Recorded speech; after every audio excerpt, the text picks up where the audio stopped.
Religious leaders have a role to play in leadership and then public service. To talk about governance, I say this basically because it's the same people that come to church that go to the workplaces. So on Sunday, these people are with a pastor in an auditorium speaking to them.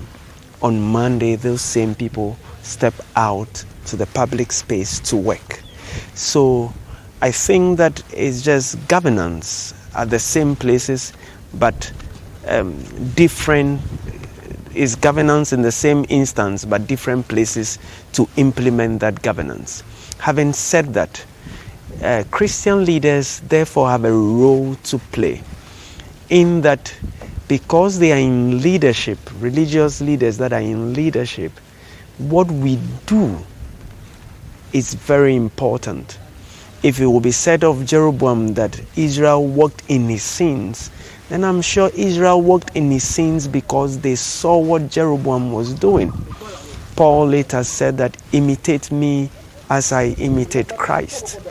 And then you read the book of Acts, and then he begins to say that, and Jesus began to do and teach. So there was the doing and the teaching. The way religious leaders can influence integrity in the public sector is when our congregants, our followers who come to the church on Sundays and on Mondays go to their workplaces, when they see us not only teaching but also doing. If the whole Israel could just walk in the steps of Jeroboam because they saw him do something, Paul said, just watch me and then do as I do. Jesus began to do and teach. So the doing aspect, I believe that if religious leaders can live that exemplary life and do it, and their congregants are looking at them, because mind you, the congregants revere the religious leaders. They revere them, seeing them as the representatives of God, men that God has given us. So anything they do, the congregants will follow them. Now, if they begin to watch consistently that their leaders are patterning their lives after a manner, having integrity, they go to their leaders in secret and they know that this man is a man of integrity. I cannot go to my leader with this because I already know his answer, not as a result of what he has been teaching, but how he lives his life. He is in the community. The religious leader lives among them. They know how he talks. They know if he accepts money. They know his stance on things, because after church, they see his life in the community. And by so doing, they know that, hey, this is how this leader lives. And by the way he lives, we must follow. And it's just a matter of time. 2 people begin to follow, 3 people begin to follow, 100 people begin to follow, and the entire community, they begin to follow. Why? If they could follow in the sins of Jeroboam, then they can equally follow in the goodness of another leader.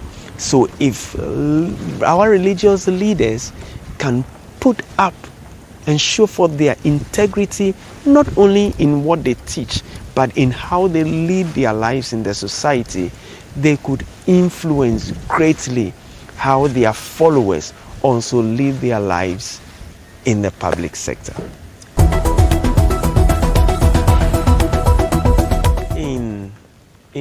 In promoting ecumenism, the various ecumenical bodies have come together, and I must commend the role of the ecumenical bodies in Ghana, the role they played before, during, and after the election. I must say that in various times there were peace marches held, all for a peaceful election, countless prayer sessions in various auditoriums held by different denominations, but all of us coming together as one.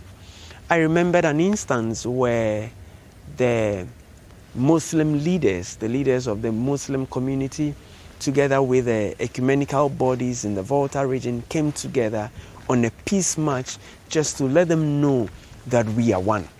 We are one, and all we are saying is peace.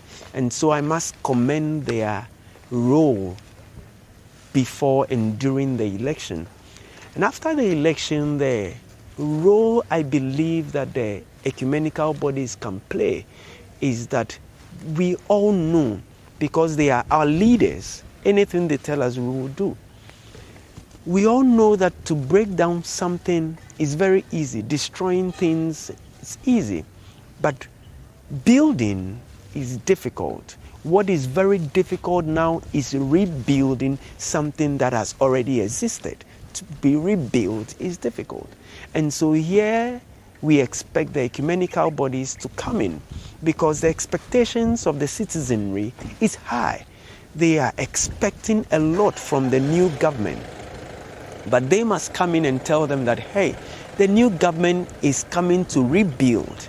And in that effect, it is going to take time. Calm down your agitations. Be calm and patient with him.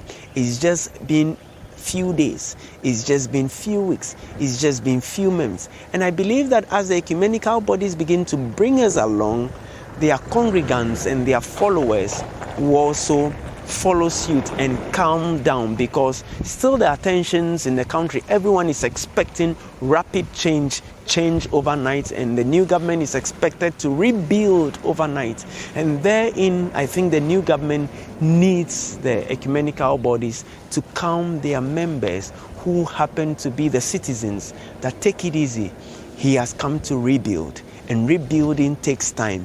Be patient, because he is now coming to pull out the broken blocks and now begin to locate the foundations and now begin a continual building. So there is work. So I feel that the ecumenical bodies and our religious leaders have a big role to keep calming the citizenry whilst the new government takes up their position. Education is key. It's key. Where the world is going now, education is key. And not just education, our ability to learn and relearn, and then learn again. So we learn and learn and relearn. So we cannot remove that essence of education from where the world is going.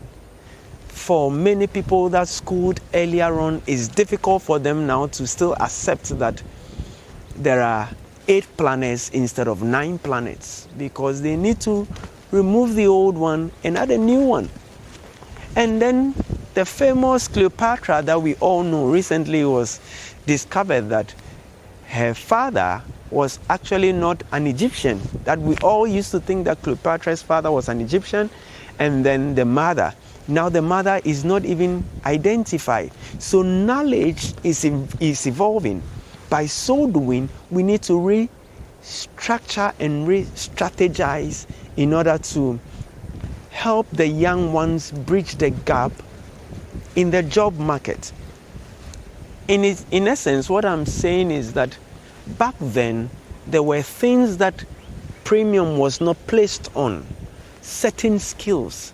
But now, I think that we need to place premium on it. And I feel that, yes, churches should not introduce secular things into the curriculum of Sunday school or the youth church, but every year there should be an agenda that the young people must add a skill in either IT.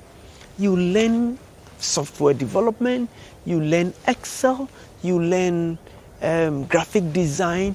These are skills that are required even on the job market. And I think that this is where the church needs to come in and be on their young ones. Hey, this year, which skill are you adding? A minimum of 2 or at least 1. What are you adding? Because the job market requires certain skills. You cannot get a new job now and then they ask you whether you know how to drive, and then you say, no, I don't. And But your job that you applied for is coming with a car. In effect, you are telling the CEO that he has a driver, so you should also have a driver. So there are some skills you need. You need to get a driver's license. You need to get IT skills, a little knowledge in Word, and a little knowledge in graphic design, a little knowledge in software development. As you grow, you realize that even the job market, now they are working from home. Do you have the skills if you must compete on the global market and work from home? Those are things we need to instill in the young ones and encourage them. Let's whip their appetites. That's all the church can do, and provide avenues that this time there's going to be a training in this, there's going to be a training in this. By so doing, we are equipping our young ones with skills, certain skills that they need, which normal mainstream education may not provide them, but the church can give them that platform to acquire it, and it will get them closer to the job they are looking for. We pray for them that they will get jobs and become useful citizens in our society. God bless you. God bless you, sir.